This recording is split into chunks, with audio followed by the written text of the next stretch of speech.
విఘ్నేష్ శివన్ తమిళంలో విజయవంతమైన దర్శకుడు. శింబు నటించిన బోడా బోడి సినిమాతో తమిళ చిత్రసీమలో దర్శకుడిగా పరిచయమయ్యారు. ఆ తర్వాత విజయ్ సేతుపతి, నయనతార జంటగా నటించిన నానుం రౌడీతాన్ సినిమాను తెరకెక్కించారు. ఈ చిత్రానికి హీరో ధనుష్ నిర్మాత. తెలుగు, తమిళంలో మంచి విజయం సాధించింది. ప్రస్తుతం ఈయన తెరకెక్కించిన లేటెస్ట్ మూవీ ఎలైకే. ఈ చిత్రంలో ప్రదీప్ రంగనాథ్, కృతి శెట్టి జంటగా నటించారు. ఏప్రిల్ 10న థియేటర్స్లో విడుదల కానుంది ఈ సినిమా. ఈ క్రమంలోనే ప్రచార కార్యక్రమాల్లో పాల్గొన్న విఘ్నేష్ హీరో ధనుష్తో తనకున్న అనుబంధంపై స్పందించారు. ధనుష్తో తన స్నేహం బ్రేక్ కావడం తన జీవితంలోనే పెద్ద పశ్చాత్తాపమని చెప్పుకొచ్చారు.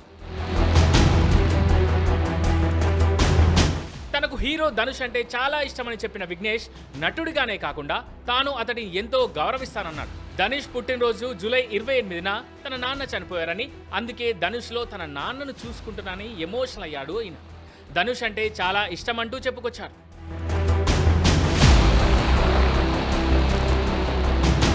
కానీ కొన్నిసార్లు కొంతమందితో మనకెందుకు విభేదాలు వస్తాయో మనకే తెలియదని, దాన్ని మనం అర్థం చేసుకోలేమన్నాడు విఘ్నేష్. అంతేకాదు, ధనుష్తో స్నేహం చెడడం తన జీవితంలోనే అతిపెద్ద నష్టంగా భావిస్తున్నట్టుగా చెప్పుకొచ్చాడు.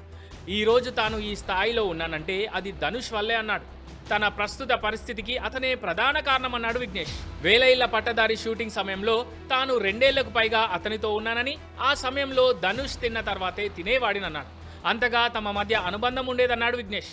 అయితే ఇద్దరు వ్యక్తుల మధ్య ఏదైనా సమస్య వస్తే కూర్చొని మాట్లాడుకుంటే సరిపోయేదని, కానీ అలాంటిదేం తమ మధ్య జరగలేదన్నాడు. ధనుష్తో స్నేహం కోల్పోవడం మాత్రం తన జీవితంలో పెద్ద పశ్చాత్తాపం అంటూ ఎమోషనల్ అయ్యాడు స్టార్ డైరెక్టర్.